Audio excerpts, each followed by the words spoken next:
And people always ask me, they're like, when do you think influencers are going to be out? And I'm like, never. This is Beyond Influential with Brittany Crystal. Join Brittany as she chats with today's thought leaders about the power of influence, how it's developed, and how they get us to consume both on and offline. Here's your host, Brittany Crystal. I'm super excited. I'm here today with Puno. She's a creator and a digital designer and an entrepreneur. She's founder of I Love Creatives, PeopleMap.co, and Made with Map. Puno organically grew her account, Made with Map, to 80,000 followers in 1 year with no, in quotes, experience. And I'm excited to get into all these ventures with her because she truly is an expert in building communities and growing on Instagram. And I really mean that.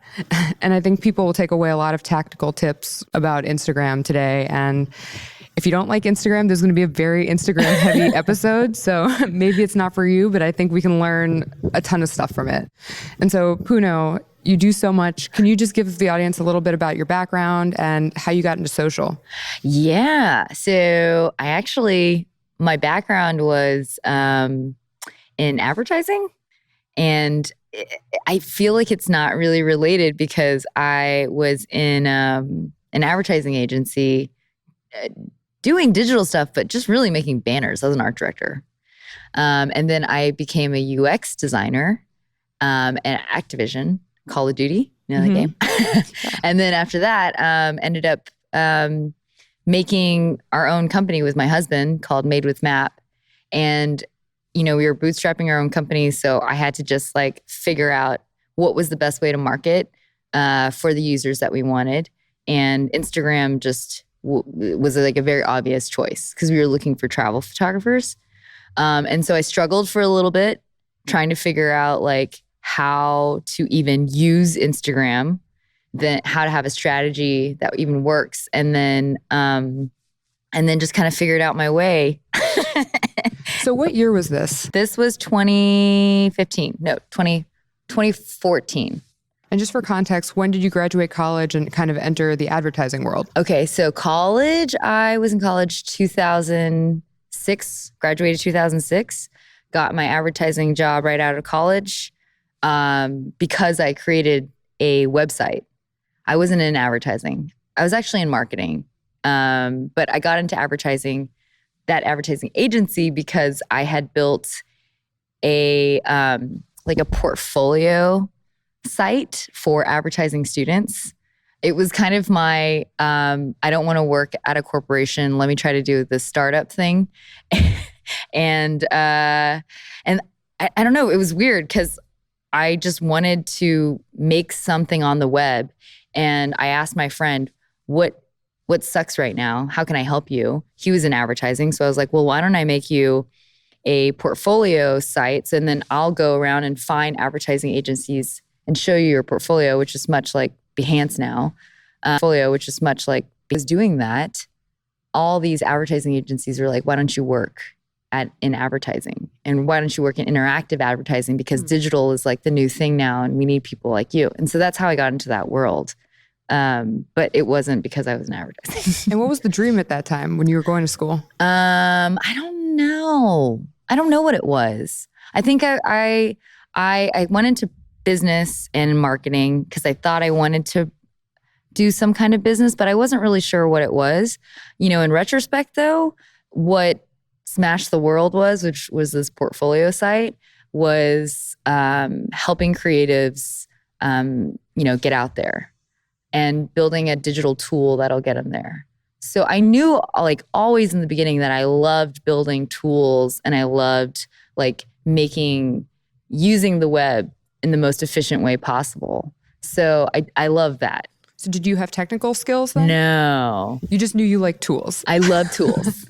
I'm very self-taught. And also my dad's a programmer, but he actually tried to teach me how to program and it just wouldn't take. I was like, nah. Because he was trying to teach me how to do packaging and I wasn't really into that. So, but because he had a computer at home and I was an only child, I just played all the time. And I taught myself Photoshop and I taught myself CSS and HTML. I don't know anything else beyond that. But that's how I got my first advertising gig, was just, actually, let me go back.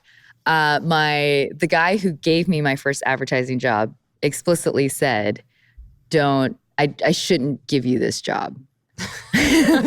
Because he's like, you have no skills, you have no portfolio, like, you didn't even know if you wanted to be an art director or a copywriter. He's like, but the fact that you went and made this website to help your friend and you taught yourself how to do that, he's like, I think there's something there. So he gave me a chance. So you were interested in copywriting at the time too? I didn't know, because honestly, I thought I was just going to do Smash the World and do this portfolio site. But then when I talked to all these different agencies and they were like, I don't care about your product. We just want you to work for our company. I kind of didn't have many options. And I was like, I need a job. I don't want to go back home. So I just took the job because I was like, why not? This is great. Advertising agencies are super fun to work at. So what did you learn from the advertising agency that applies now? Oh, man. So, I met a lot of really great people. I learned Photoshop. Like, I learned how to learn really fast. And what I realized, it was so much repetition. Like, basically, if you have an idea and you want to get that idea out, the thing that's hardest is just trying out the idea and trying to get it onto the screen, essentially. So I realized that when I knew all the shortcut keys and I knew all of how to use Photoshop and bang out 12 comps of designs in like a couple hours, that's when I don't lose momentum and I can just get stuff out. And so once I really knew all of those shortcut keys and those tools, then basically any idea that I had in my head, I could easily just boom, boom, boom, boom, just make this happen. And then you can see it, and then it's so much more tangible and less frustrating than just being like, oh man, I had this idea. Let me think about it. So it wouldn't be fair of me not to mention Daniel. Daniel actually builds tools. Yes. Okay. So what's his background, just for context? Daniel, so he was an engineer in engineering school in UT. That's where we met. And then he became a UX designer. And then he decided to quit his job once we got married and then get back into programming. And then he is completely self-taught as well. So when did you realize that social was a real thing? When it started working. Like, basically we were using it to acquire users for our app, and it was working. It was just like our app just needed to work better. But there was when I got on Instagram, there was 100,000 people. That was 2015. And then by the time that we had grown to about 80,000 people, Instagram had grown to 300 million people. Sorry, it started off with 100 million and then it grew to 300 million. It's so crazy what's happened to Instagram. Monthly active users. So Made with Map, can you tell us a little bit about what Made with Map is, why you guys started it? Yeah, so we had quit our jobs, and then I was really burnt out from 3 years of politics. And so I didn't get a honeymoon. And so we wanted to go do our honeymoon. And so my mom was like, I already paid for it. And so we went to Thailand for 5 weeks. And while we were there, we had this idea of a travel, something that'll help you travel better. We had a paper prototype of something of a way to organize that. And then when we were traveling, we used the crap out of it. And so that's when we decided to go full out on it when we came back. So how do you differentiate Made with Map from kind of other travel sites, other travel blogs? Yeah. The big thing is it's very curated. So I wanted to go to a place that I didn't have to dig again. It was all very curated, and it was visual. That was the other thing. But we still haven't cracked it though. I have to say, it's Made with Map is great. It's a tool that I love. It's a really good tool for people who love to organize, but I don't know if it's really cracked the travel app problem. And it's interesting because we got approached by Pinterest about because they're doing the same thing. And I had a really good conversation with the biz dev guy there, and he's like, yeah, it hasn't really been cracked yet. You would know if it has, like social, mobile photography and social Instagram. It's like, that's been cracked. But the travel app thing, I still am curious who's going to do that. So is that still the dream? Is that still a main focus for you? No, we kind of pivoted. So after about a few years with Made with Map, we did get approached by Pinterest. And that was when we were kind of faced with, like, they were asking, would you ever be interested in some kind of acquisition or like working at Pinterest? And that was really exciting. But then, after like working for ourselves for about 2 years now and not having to wear pants and like, I just like, it was very hard for me to like remove that from my life. And I was like, I still want more of that. I know it's not like, not wearing pants is not like a end goal, but maybe, I don't know. It's just something how I wanted to live for a few more years. And we really broke down, what does it mean for an acquisition? Like monetarily, is it like jet money? Is it Oprah money? Is it, how long do we have to work for that other company? Do we have to move? Do we want to move? Like all the action, yeah. So all the like the logistical parts of an acquisition was like, okay, not really what we want right now. I like Pinterest as a company, but like all the other stuff, I just wasn't sure I wanted to give up. And then, I think at the end of the day, like we still just wanted to work on problems ourselves. Like just make our own mistakes, not really have to go through meetings, not really have to work with a big team yet. Like I just still kind of wanted to just ideate on our own. And so that's when we were like, well, that was kind of the plan. And now we don't want it. So what are we going to do? And that's when People Map came into the picture. Okay, so what's the time frame on this? What years are we talking? Okay, so Made with Map was from 2014, and then People Map was around 2016. So maybe a couple years later. Okay. But this is 2015-ish. Anyways, around that time when we decided that we weren't going to work on it, we had already built People Map. But I was just using it internally to grow our Instagram account. And then it wasn't until I was just having a glass of wine with my really good friend, and she was asking me how I grew it so fast. I showed her the tool that we used, and then she was like, why can't I use this? And I was like, well, how much would you pay for it? And then we were like, So we have to talk about the growth, yeah. The 0 to 80,000. Oh, right. Yeah. How'd you do it? I mean, that's kind of the big question. Yeah. How did you do it? How long did it take? Yeah. Give me as many details as possible, and then I will grill you some more. I'm all like, that's like a 2-hour conversation. No kidding.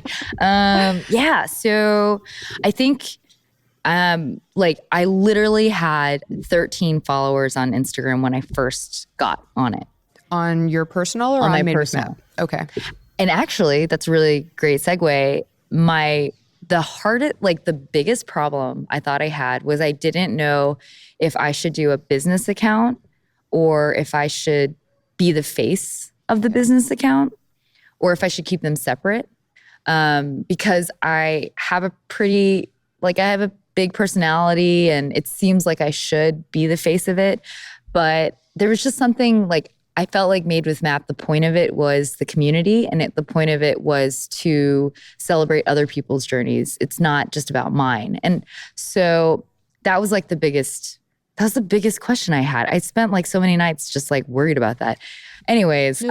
Just to interrupt you on that, I think people really debate that a lot. Yeah. And what the difference is. And I think with building a community with Made with Map, that makes sense that you wanted it to be about, especially if other people are kind of helping curate that experience. Yeah. That makes sense. Yeah. But there's a line where people do want to build their personal brand. Is that something you are focusing on at all now? I think that just kind of happens naturally. Like my personal account, I don't care about it growing. it's literally just there so I have an outlet for myself. You do vlog. I do vlog, but that's an outlet. I don't know. It's just So these aren't these aren't laddering up to something bigger necessarily. These are just fun, creative things you do. Yeah, and who knows? I mean, I do like to look at opportunities. Like People Map does help I Love Creatives and vice versa, and they do layer in an interesting way. But there's no big plan. I like that. I like that you're just having fun with it. Yeah, I mean, so a friend of mine, he has this book called Your Circle. And in there, it's like a bunch of anecdotes for creative people. And one of them says, and this really resonated with me, but it was, creatives should juggle 3 jobs all the time. Job number 1 pays the bill, but it doesn't have to be fulfilling. Job number 2 is somewhat fulfilling and sometimes can bring in money. And then job number 3 is completely fulfilling, but does not have to bring in the money. I fucking love that. I know. Because honestly, when I quit my job, I felt so guilty that everything I do next has to be full passion and completely fulfilling. But when you're transitioning and doing something new, you need time and money to do that. And so I would feel guilty for taking freelance work or whatever. But I mean, I figured out a way to be able to bootstrap my own company and have the emotional energy to work on the other stuff. So you never had to take investment?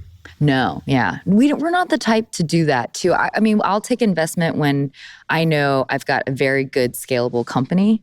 But as of now, I'm kind of very comfortable with what we've grown and the kind of money that we're bringing in. And it's just I don't know. I still think that there's room for us to figure that out. But I also don't know if I'd ever take investment. I don't know. It's got to be really right.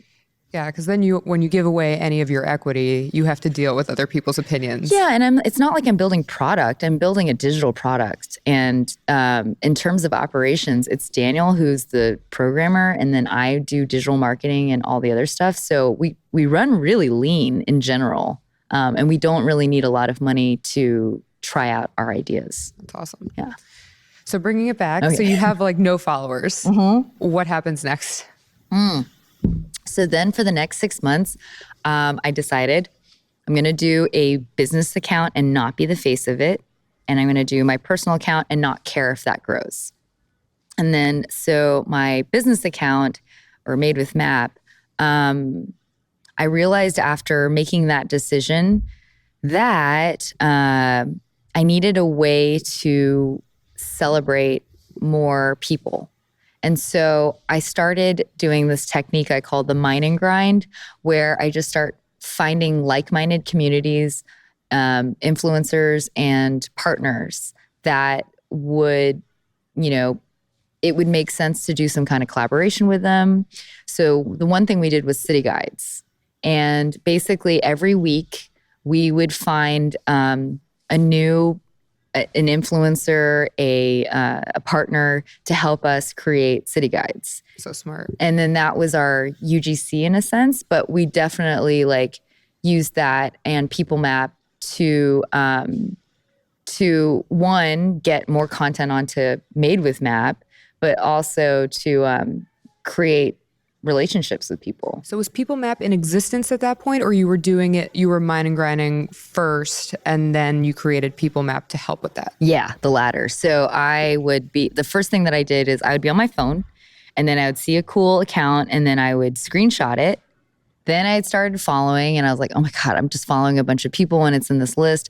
Then I made a spreadsheet and then I had a list of people, and then that just got out of hand because we were reaching out to 50 people a day, new people, new accounts. So say you reach out to 50 people a day. How often are you getting a response at this point? I would say about 40%. Nice. Yeah. So, and it's because I think it's because we reached out to the right person.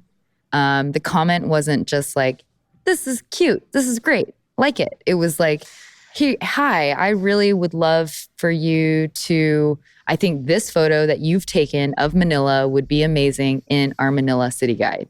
And then we would start that conversation and lead them into another conversation via email, and then talk about how they can get involved that way. But there weren't shallow conversations. It was never like, oh man, that was amazing. End of conversation. Like we were social. I'm social on Instagram. Oh, the way you're supposed to actually use it? Yeah. You're very social. So when you're actually reaching out to these people, we talked about this was a little bit ago. Were people immediately asking for money, or were you guys just offering credit, or? No, I mean, there are some people that not really, because what we were asking for was so, they already had the content. Like we saw it. We were just like, we like this photo, this one, this one, this one. You know, if you want to. We actually got way more people wanting to contribute than we have like people who, you can just look at hashtag Find It Live It as an example. Like that's how we would tell people, this is how you contribute to it. And then we had a lot of content. So when did that hashtag come out for you guys? In the beginning. In the very beginning? Yeah. So, very beginning, we weren't even Made with Map. We were called Octoplace way in the beginning. And we were just focused on food. 6 months later, we became Made with Map. And that's when Find It Live It happened. And the way that hashtag came up was I was kind of I knew what new direction we needed to go to. This was when I decided not to do, I'm the blogger, or I'm the front-facing person for our account. And so I hired my friend who is a really great writer, and she's a really great branding person, to, help me come up with this, like a hashtag. And so we literally like threw a bunch of words on a paper. She was just like, describe what you want people to feel when they see your brand, or like, what is your community's mission? Or it was just like a bunch of questions. It's like a therapy session, a branding therapy session. And then I wrote all these words out, and we wrote like, there's one thing I said, I really hate it when you travel with someone and then they go and they just don't have a great time. And I'm like, come on, let's just like live it up. So that was where like live it came from. And then find it was just another part for some other anecdote I said. But we just kind of, that was the exercise we had to do to get that hashtag. So just for context for the audience, Find It, Live It has been used over 3 million times. It's nuts, right? And then That's amazing. We got some porn on there. So like we're super You're legit? That's when you know you've made it. I was doing a talk with someone like for People Map, and I was like, yeah, so this is our hashtag. And then there's like boobies. So how did you make it a thing? If people want to make their hashtag a thing, what would you recommend? Repetition. I mean, I literally, I never put any other hashtag on there. I only put the hashtag that I wanted to promote on there, so it wasn't super confusing. Like I didn't want to put 20 other hashtags on there and then it get lost. Was it always in your bio? It was always in our bio. And we also had other hashtags. We anytime that we would put a building, it would be map a building. Anytime we would put a coffee shop, it would be map a cup. Anytime we would do a resort, it would be map a stay. So people who were, engaging with our account a lot knew that that's what we did because we always did it. And we never added anybody else's hashtag. Consistency is so important. Yeah. And people caught on. And what was really cool was that people made their own. And then we would then promote those and feature those too. So as far as the growth was going, was it slow and steady? Was it once you hit a certain number, you started to blow up? Yeah. How did that work? So I was reading about Paul Graham. And do you ever read his blogs? There was this one that he did called, I think it was like doing things that don't scale or something like that. But one of his blogs had a compound growth. It was talking about compound growth and talking about how whenever startups go into Y Combinator, they have to do 10% weekly growth, week over week growth for 3 months that they're there. It doesn't matter. You need to pick something, whether it's revenue, newsletter subscribers, Instagram followers. It has to be a number. And so I picked Instagram following. So I made a growth spreadsheet, which you can download on I Love Creatives. And it literally just mapped out. This is what you need to this is what your follower growth needs to be. And at every week. And his advice was do whatever you can to make sure you hit that every week. And so we grew, if you charted our growth, it is 10% week over week from 1,000 to 80,000. So now you're at how much? I think it was like 100,000. Yeah. So how has the strategy changed at all, if at all? For Made with Map? Yeah. I mean, well, now we've like pivoted to People Map. So I haven't really done much with Made with Map. I always think about it, and I have somebody I'm working with. She's an amazing editorial writer, and we're always trying to think about what are ways that we can keep this going. But like for me now, it needs to have some kind of business model behind it that's a little bit more passive than, and I don't want to put ads on there as well. So it's just kind of like trying to figure out what that balance is. So now we're going to talk about People Map. Yeah. I'm super excited to talk about People Map. For full context for everybody, I started using it today and playing around with it, and it's really incredible. Awesome. And I'm super excited to keep using it. We'll get into more specifics. Yeah. But I did have a question on the upfront. I've heard, and I think this might just be rumors in general, when you might just be rumors from the outside to Instagram's API, does it actually hurt or affect the algorithm at all? No. Okay, so this is what it will affect though. So, and I'm sure anybody who uses Instagram a lot has been banned at some point, or, and I don't mean bans like an hour band or like a 2-hour band. We used for too much liking or too much commenting? Yeah. So that's the same thing. If you use People Map, and actually this is a better example. If you're using your Instagram app and you're in downtown LA, and then you've got somebody else who's is on your same account on their phone on the Instagram app, but in Santa Monica, if you guys do too much liking or commenting, basically because you're coming from 2 different IP addresses, Instagram will think you might be a bot. Okay. Even though you're not. So it's really like in terms of using third-party apps or using different tools, especially bots, because they're so automatic and sometimes you forget about it, then you might get banned from doing that. But in terms of the algorithm, I don't know about that. I've never heard of that. So just to circle back on it, what exactly is People Map and how does it work? So People Map is a way to find like-minded people and communities and accounts quickly. And I think what's interesting too is when I say that, people think, oh, if I go on a People Map, I can quickly just search for the word blogger and I'll just get a ton of bloggers. And I don't know if you'll ever find a magical list for that. Especially if you are trying to find a very specific person, or if your brand is special. Like when you're starting to grow your account, you need to really understand what makes up the base of your community. Who are your competitors? Who are your partners, potential partners? And who are your influencers? Even if you're a blogger, you still have influencers.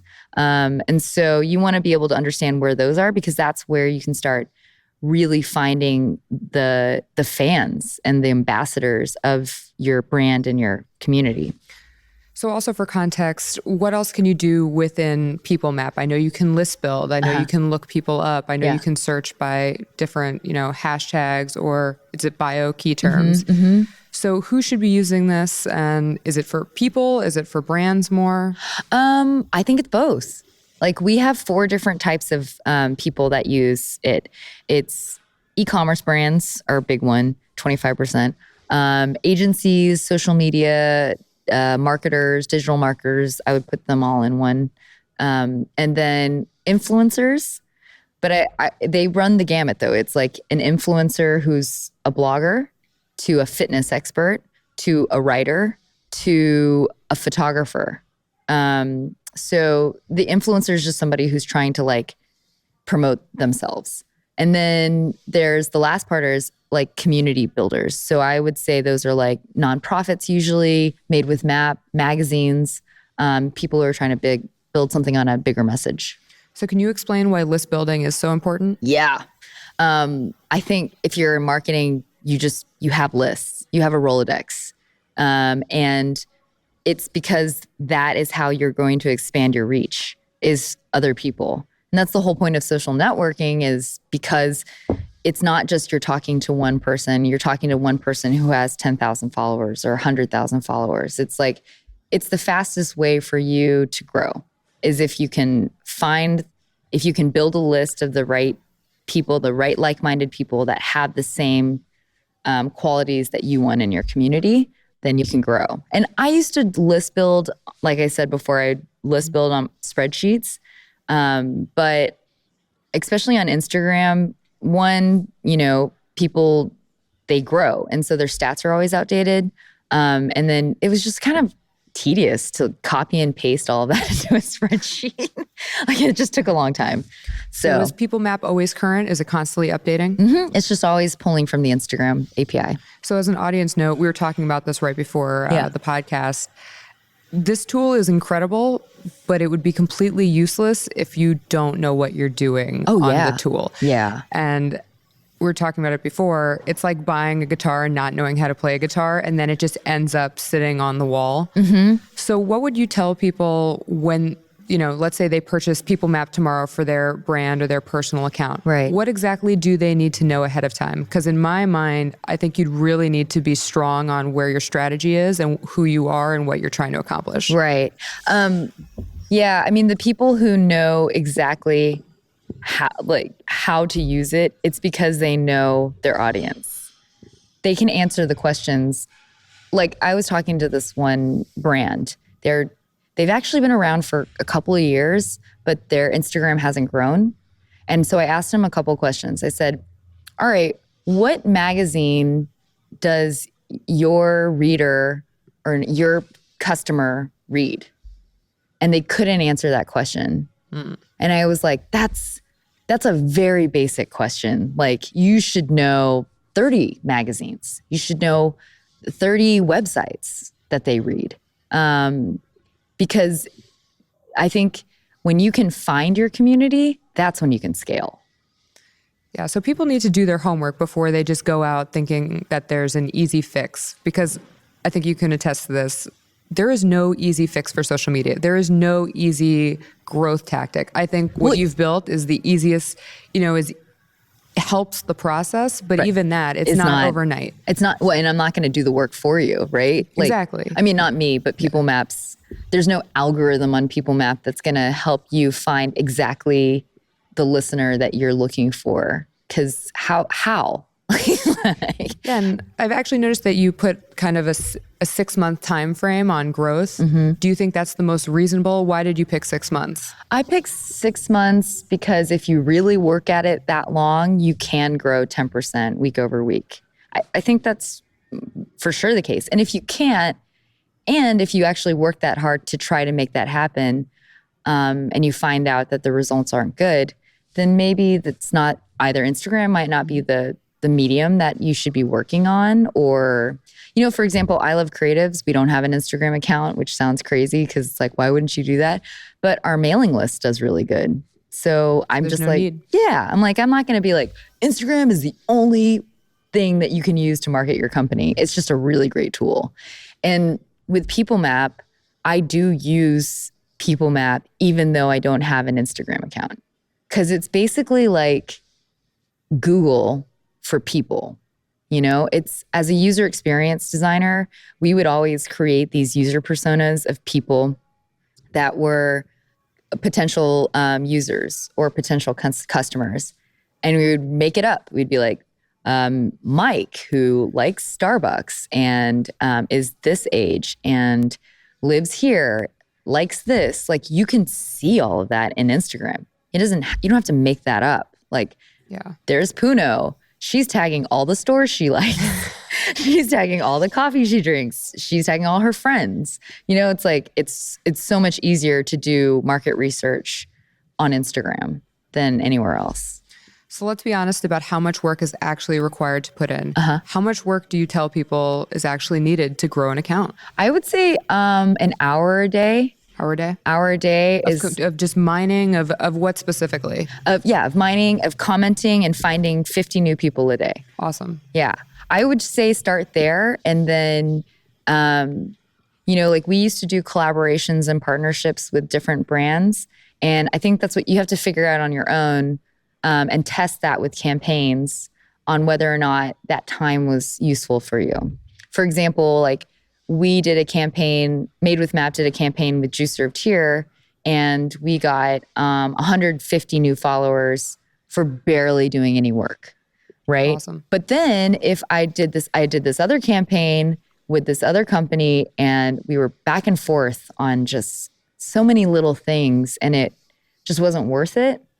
And then at the end of the day, we kind of got about the same 150 new followers too, and it just wasn't worth it. So I don't know, like that part of collaborating and partnerships, it's really a personal thing. And I think you just have to like do it enough and you'll understand what you like and what you don't want to do anymore. And do you think people can do this themselves or that they should be outsourcing it? Or do most people who use it have a team? 1,000% do it yourself first, because you need to be able to brainstorm with whoever you're hiring on where to find more people. And like, that's what I would do. Every Monday, I would talk to the person or the couple of people that I hired. And I'd be like, all right, guys, so here's our goal. This is how many followers that we need. Does anybody think that this is going to be tough this week? And how can I help you brainstorm where to find these people? Because no matter what, it's hard to like, even though I say, you should know which magazines your readers read. But we were like trying to expand in Manila. I don't know the best magazines in Manila. So we had to think of ways to figure that out. One tip is if you do know the magazines that you like, go to their website and look at their stockist page. And then check to see if they're in that city. And then typically go find that city, and then find that store's Instagram account, and then mine them on People Map. So does People Map help at all with the fake influencer thing, or what kind of advice do you give brands who are using it who might approach fake influencers? Yeah. So Daniel and I we're doing a lot of research because everybody wants to figure that out. Like what percentage of people's followers are bots or not real? Yeah. Everybody has a percentage of bots. Yeah. Everybody has. You can't not. If you ever used a hashtag, a bot finds you to like it. Yes. 100%. So, one thing you can do is stop using those hashtags. We'll talk about that. I actually want to get your opinion on if you think hashtags are valuable. I tested it. So, I basically, because I knew I was tracking my growth every week, I was like, all right, what if I just do hashtags and I don't mine and grind?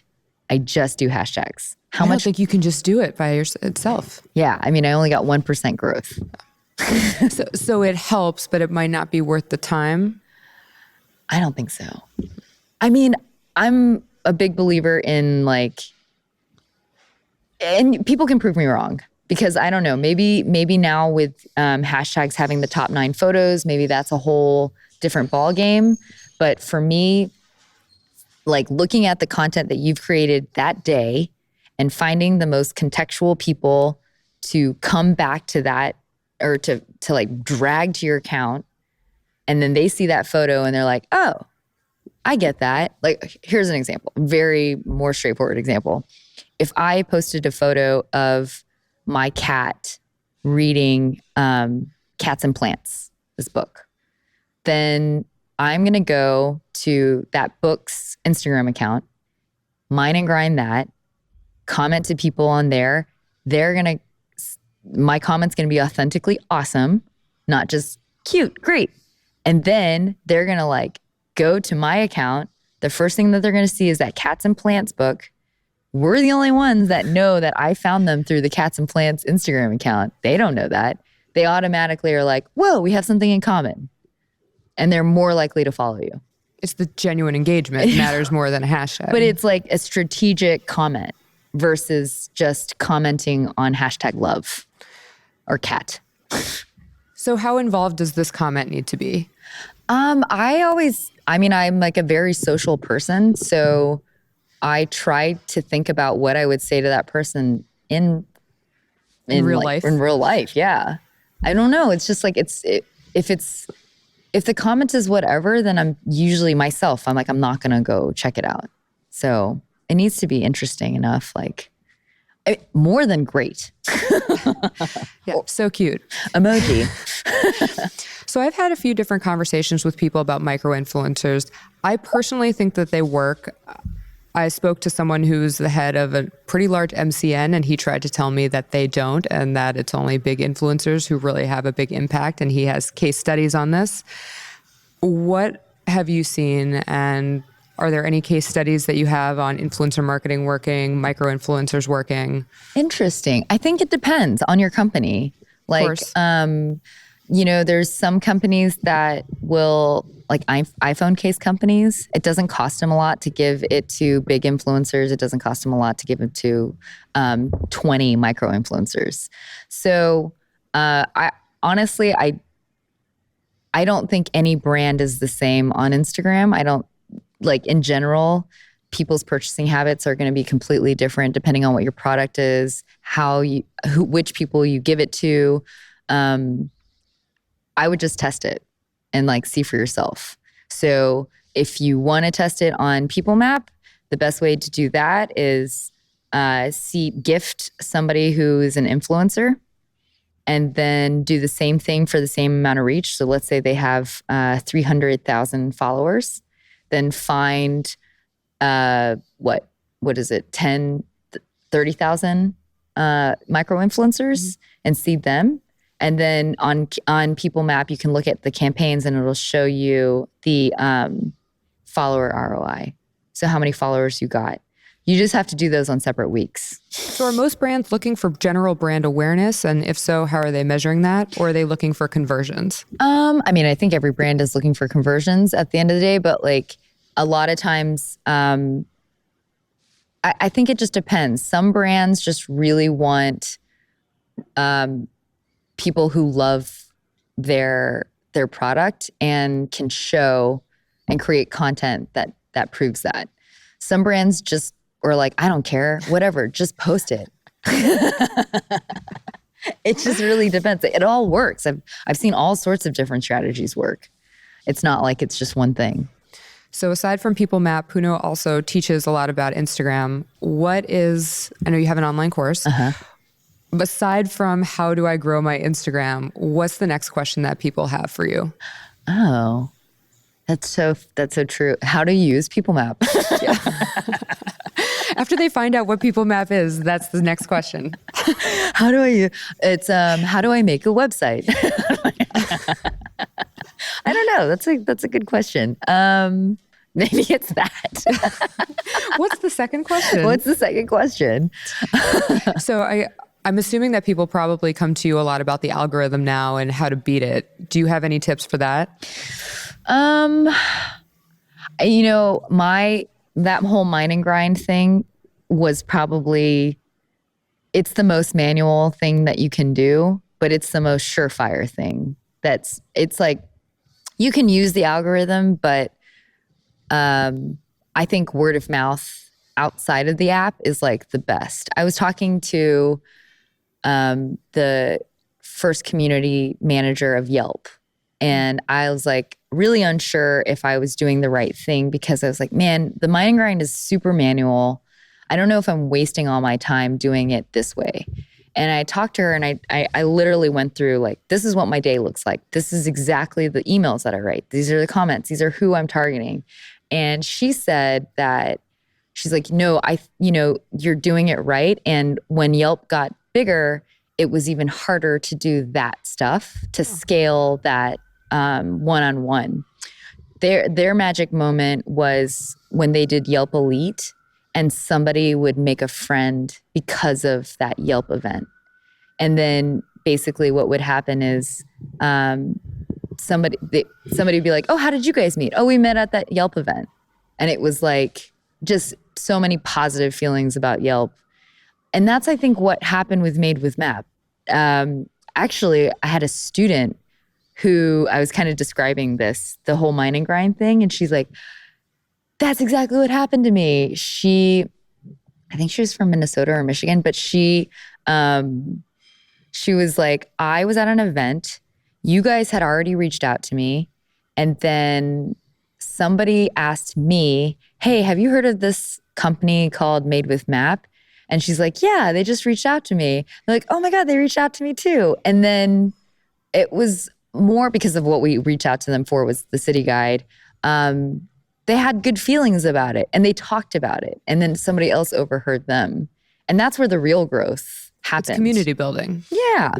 But I don't think everybody thinks about it that way until it actually starts happening. Right. If you're something worth talking about in the short 24 hours we have in a day, that's pretty significant. So, awesome. Yeah, I'd shoot for that. So do you have any growth tips that are different between personal brands and just actual business brands?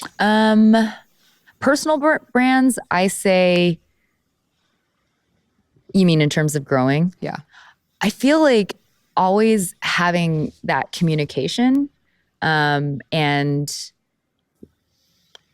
like really figuring out a way. Actually, this is for brands too.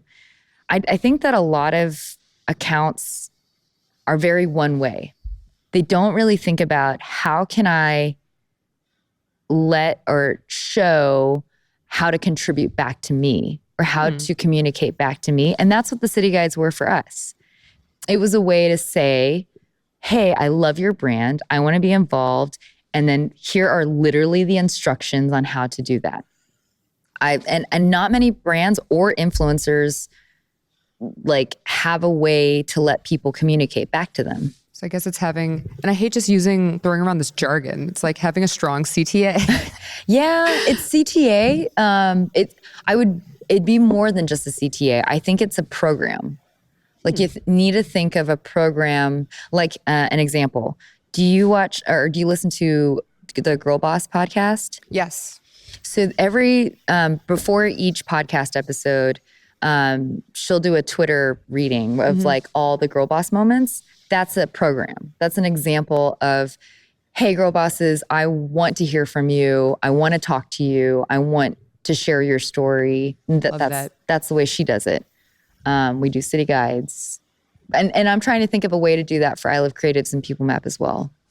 It definitely has to be strategic, but that's an awesome idea. Yeah. It needs to be very clear and simple and easy. And like in the beginning when we did our city guides, it was very unclear and it was very confusing on how to contribute.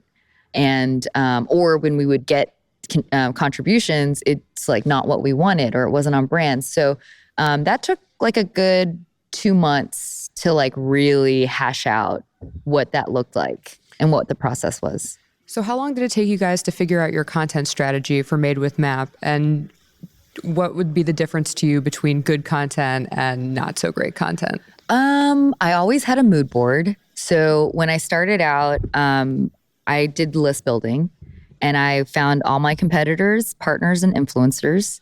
And then from there, I picked out photos that I thought were really great and embodied what we liked. I also picked out photos of shit I didn't like.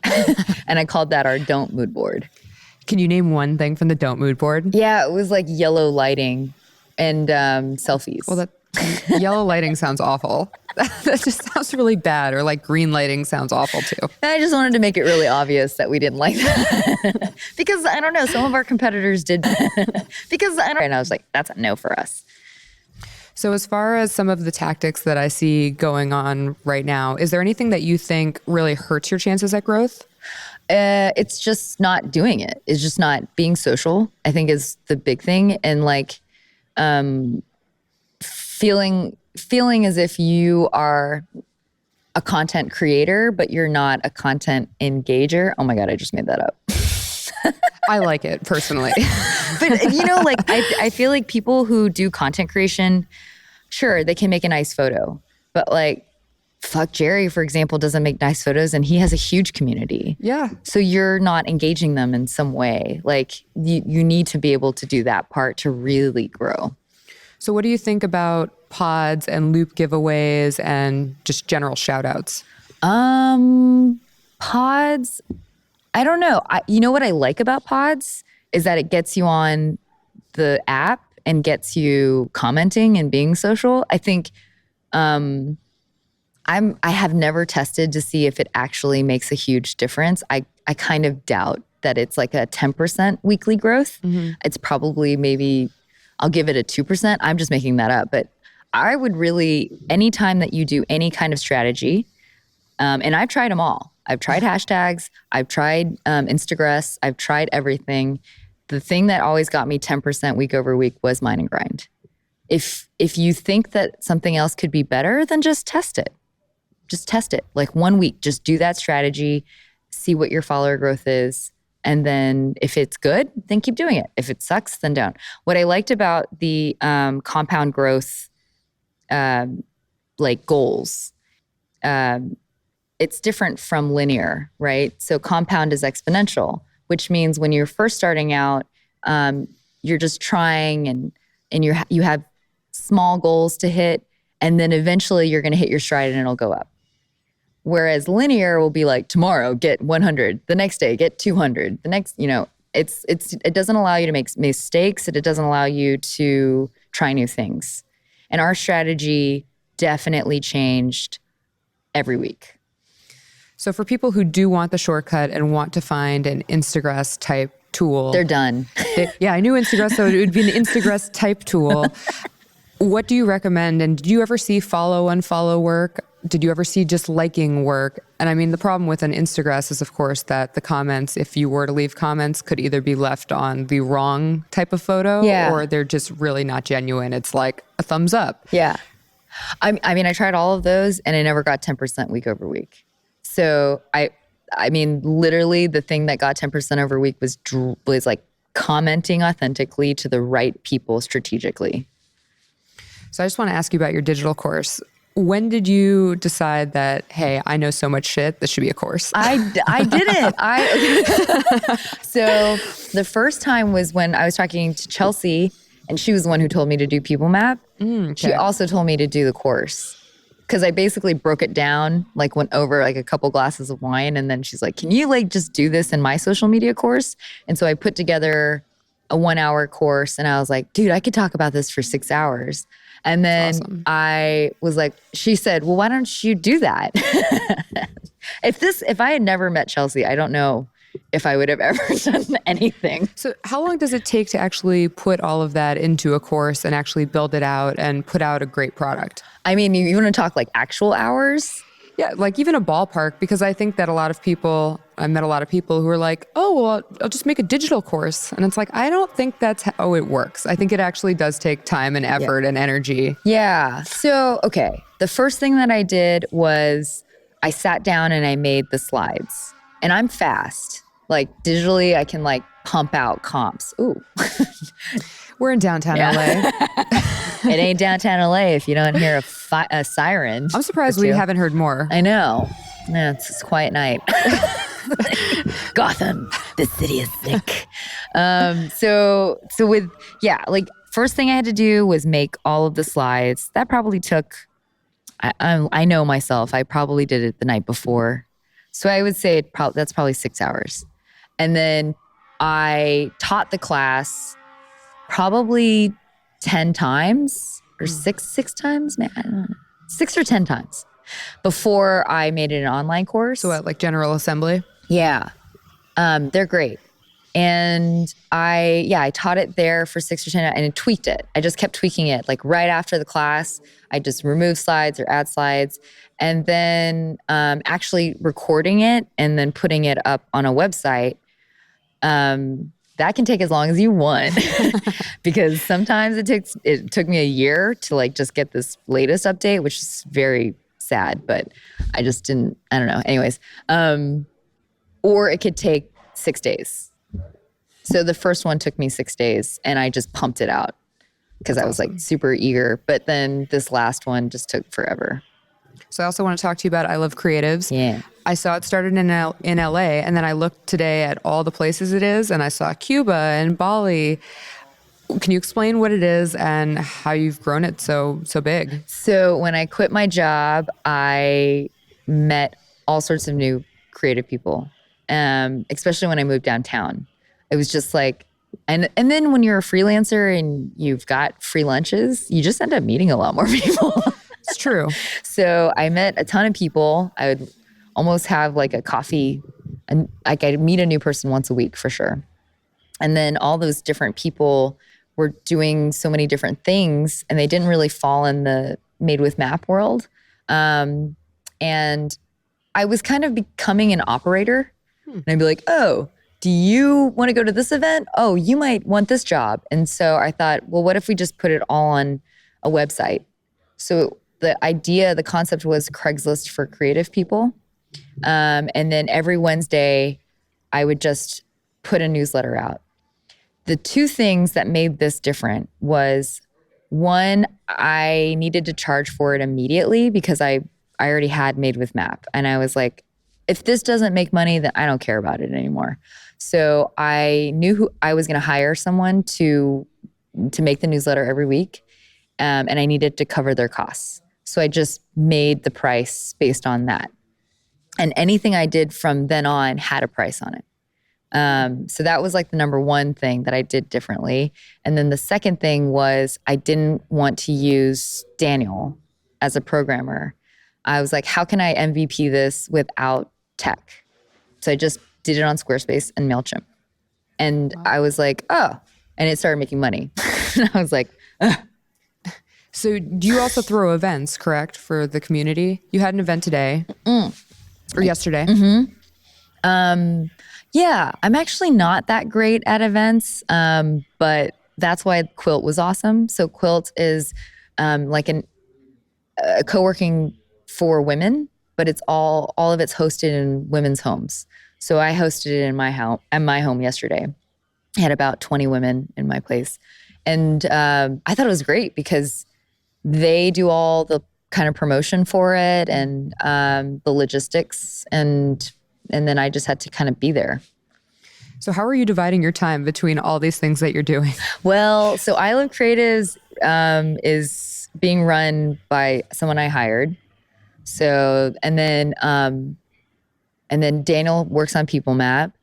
I don't know. I feel like anytime I track my time for everything, and anytime I do something that takes over an hour and I feel like I can teach it to someone, I record a video of how to do it and I find someone to help me do it. That's amazing. That's an amazing strategy.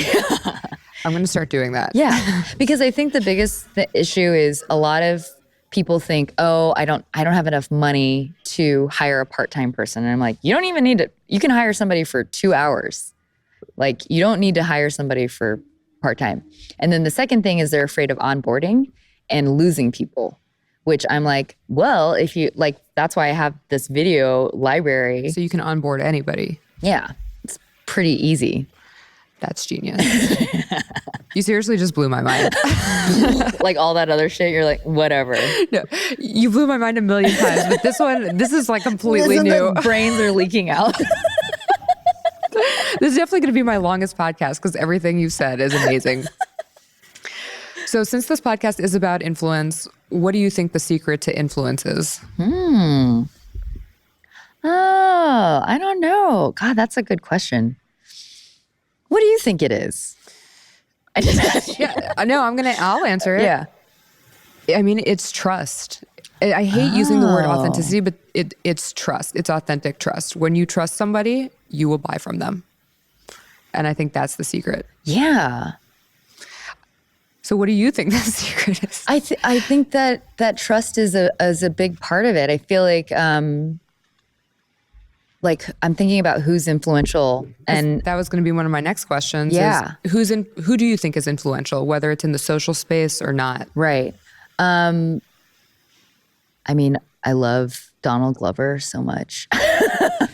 So it's like a talent trust blend. It kind of needs to be in your wheelhouse, but it's definitely the trust. Right. It's trust, and it's like Because I was thinking, like, one of my friends, she's a blogger, and she just kind of posted about, she doesn't always, she's not a beauty blogger, but she posted about like the stuff she uses for her skin. And I was like, what are you using? I'm going to buy it like today, that whole regimen, whatever it is. And I don't know, it was crazy because I was just, and she doesn't want to do that because that's not like, I don't know, that's not really her thing. But that's the thing is, even if it's not her thing, if she actually goes out of her way to recommend something that you really... That's influence. That's influence, and that's that trust. Yeah. And people always ask me, they're like, when do you think influencers are going to be out? And I'm like, never. No, it's never been out. It's actually been around forever. Ever. Yeah. Before celebrities, like... It's called word of mouth. Like in your community, in your neighborhood, that like the neighbor that you're like, I like what they're doing. She looks good, or he looks good, or what are they doing? Yeah. You talk to them, you'll buy that thing. Right. They just have a different, I think it's for me, whenever someone has a different perspective on something and they can present that perspective in an interesting way, I pay attention. That's like, I just pay attention. And then if they say this is something that I use and it's what I need to use at that time, because I trust them, I think there's a sense of urgency on my end to just like do it. I don't know why. I need to really, I think it's interesting because delve into that. I posted on Instagram not too long ago. I asked people who they actually buy from, who actually does influence them to actually make a purchase, or that they even really care about their opinion. Mm-hmm. And a lot of people were like, I'm not influenced by anybody. I was like, yes, you are. Listen, I'm pretty savvy to the influencer world. I work in this world, and I've 100% purchased product and bought things and looked up things based on other people's recommendations. Yeah. There's no avoiding the influence. I don't know who these people are who think that they're not influenced, but right. You maybe don't even realize it, but you are. Yeah. And I guess it's because the word influencer just has that connotation, but it shouldn't. And I think people have a very specific idea of what an influencer is. But I think when you can get past that bullshit, the world will open up to you on the possibilities of someone being a voice for your brand. Yeah, because influencer to me isn't teeth whitening and skinny tea. It can be in skinny tea, in the very upfront when someone says influencer, and maybe that flashes, but that is not what an influencer is. Right. I think more importantly, influencer or people who want to become influencers need to realize that the faster you get that crap out of your head, and the more time you spend honing in how to create your style or create your content or create your messaging, just practicing that will differentiate yourself. And it goes back to strategy too. You need to know yourself and know what you're willing to push or not push. So if you don't want to be pushing the skinny tea or the teeth whitening, you make a very conscious decision and implement a strategy about which kind of brands you want to go after and work with. Which is why I always go back to those having 3 jobs.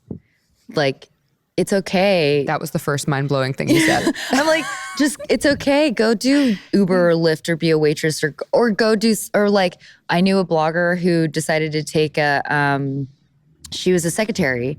She's like, it's easy. It's an easy job. And I can, and when I leave it. And then I can do my blogging really well. And I'm like, that's awesome. And then she's like, yeah. And then I don't have to like take the skinny tea, poor skinny tea. But yeah, I'm sure maybe it works. I'm sure it's just a detox tea. Yeah. I can't tell you. I haven't tried it. I don't know. It's just tea. But people always rag on it. It's that and the teeth whitening. Yeah. The teeth whitening. I haven't seen the teeth whitening. You haven't seen the teeth whitening? No. It's everywhere. Kylie Jenner was pushing teeth white. Like this has reached the upper echelons to the lowest micro influencer, the teeth whitening. Wow. It's real. Really? Yeah. Maybe because it works. I don't know if it works or not. See, that's the thing is I need a trusted influencer to... Right. Like if I told you right now, I was like, girl, I use it. Yes. If you were like, because Puno has great teeth. If she told me she uses it, like legitimately, she's like, hey, I know this is everywhere, but I seriously use this and it seriously works. Yeah. I would consider buying it. Yeah. But that's the difference. Yeah. That's the difference. I don't want to see it all over Instagram on every girl in her underwear. Right. I want to hear it from somebody I trust who has, well, most of these influencers have great teeth, but someone I trust. That's where it comes back to the trust. If it's not veneers that you have in your mouth and they're real teeth, I want to see it. Yeah. And then if it works, it works. Yeah. So I'm not really like a full-time influencer in terms of products. I do that every now and then, but I don't think you can be an influencer that's all full-time in terms of products because that ruins the influence, in my opinion. Yeah. But then there's some that just do. And they are literally But do you think it's converting? That's the real question, because I don't know what's actually converting, because I don't know if these brands aren't savvy enough and see just the number and aren't asking for the analytics. Yeah. But then sometimes it's, if you have enough money just to fill that brand awareness and having great content too, like it has to be great content. Yeah. Like if it's just the girl holding the tea or the guy holding the whatever, I don't think that's great content. That's not compelling. True. But there are some influencers that do really great content and are just holding it. Actually, I will say that there's some influencers who have really great organic integration. Yeah. But I think that usually happens now in stories where you see them actually actively using it, and they're kind of using it in the mix of other products that are probably also sponsored, but aren't super obvious. Yeah. And those are the people who win. Right. Because with People Map, I do talk to a ton of different brands about like their strategies. And Instagram marketing in general is new. So a lot of people are just figuring it out. It's so crazy because it doesn't feel new because I've been doing it for over 3 years now. Yeah. But it is so new. It is so new. And a lot of the people who are put in the position of tracking it don't necessarily have to be put in the position to provide ROI. So, because like PR, for example, PR is something that's very hard to put ROI to, but it is necessary, right? Like sometimes it is necessary to be mentioned in a magazine for other things. So I do get I am a big quantitative person, but I'm also, I do think that there is some legitimacy for qualitative, like. I think this space requires actually a qualitative mindset. Yeah. I think people I've noticed I think quantitative is amazing, and I think that's an advantage. Yeah. But I noticed people who are too quantitative in the space don't, in quotes, get it, and kind of get left behind a lot in the Instagram marketing world and social. Because they're not willing to try things that are riskier and they want to see hard ROI, and hard ROI doesn't fully exist. It's really hard to measure brand awareness all the time. Yeah. It's so hard. Yeah. So what metrics do you use since you are a quantitative person? So for Instagram or? For Instagram or just across social? So for Instagram, I do like to see follower growth, but I look at growth rate.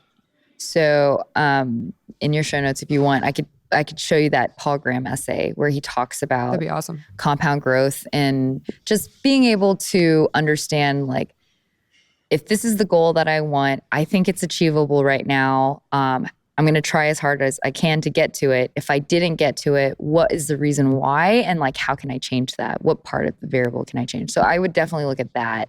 And then it doesn't matter. You just have to pick something, whether it's revenue, Instagram following, podcast listeners. It's got to be something. So this was amazing. You've blown my mind countless times at this point during this interview. Where can people find you? I am Puno dos Tres on pretty much any platform. The internet.com, punodostres.com, Instagram, YouTube. ilovecreatives.com. ilovecreatives.com. peoplemap.co. peoplemap.co. I'm plugging your shit. Yeah, thanks. At Made with Map. I'm really bad at it too. Like, because usually whenever someone asks like, hey, what's going on? What do you do? And I'm like, no, wait, let's start with you first. Because I'm just going to pick one. I'm like a slashy. I'm a super slashy. Well, I think we got all of your things. Yeah. Thank you so much. Yes, thank you. Thank you for listening to Beyond Influential. If you found value in this week's episode, please rate and subscribe on iTunes. I'd love to know who you find influential. You can let me know on Twitter, Instagram, and LinkedIn at Brittany Crystal, Krystle, or visit my website, brittanycrystal.com. Beyond Influential.